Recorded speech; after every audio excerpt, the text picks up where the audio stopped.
Hey guys, welcome. This is Brad Krantz. Thank you so much for joining me today for my Monday morning leadership. I'm picking up from where I left off last week, being a late bloomer, and today part two. So I'm taking 7 tips from a Talkspace article that I talked about last week, and really applying those personally from a personal perspective to my journey as a late bloomer. I'll be starting a new career here soon, actually getting back into a previous industry that I was in, but now not from scratch, but from experience, which is a big advantage. So I'm not going to say exactly what it is just because I've got to complete some requisites before I can get going.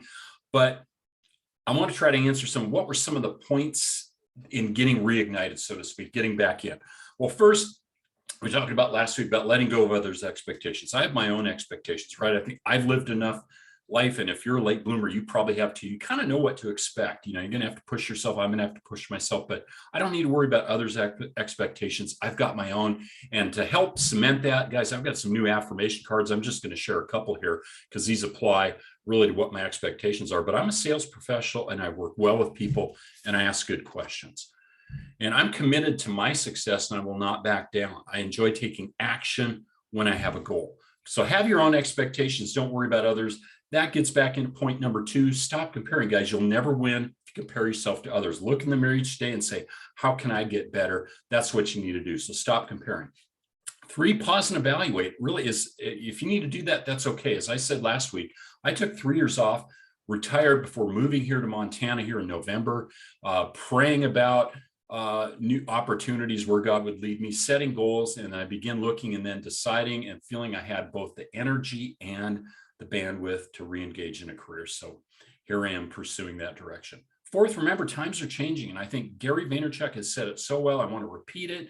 It makes no sense why people think that at 18, 25, 30, heck, I'll say 50 or even 60, that they have to have life all figured out, when figuring everything out is a forever game, guys. So we got to realize things are changing, times are changing.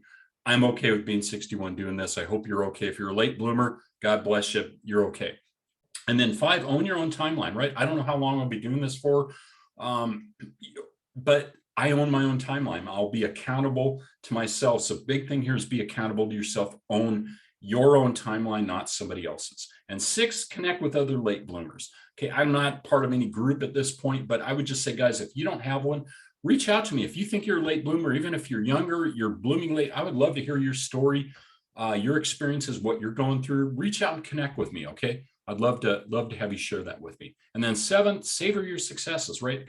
As I have successes, which I no doubt will, I think number 1 success is just deciding to do this and taking the time and energy to jump back in, but I will savor my own successes. You want to savor your own as well. So remember, being a late bloomer is not a bad thing. Everybody's different, right? You got to follow your own path, the one you believe that God's directing you to. Be faithful to that. But I believe I've found mine for whatever time period that may be, and whatever path you're on, if it has a few more detours or it's slower than others' paths, hey, don't worry. Okay, I want to encourage you that you'll get there when your time is right, guys. So thanks for joining me. And as always, have an awesome Monday. Bye-bye.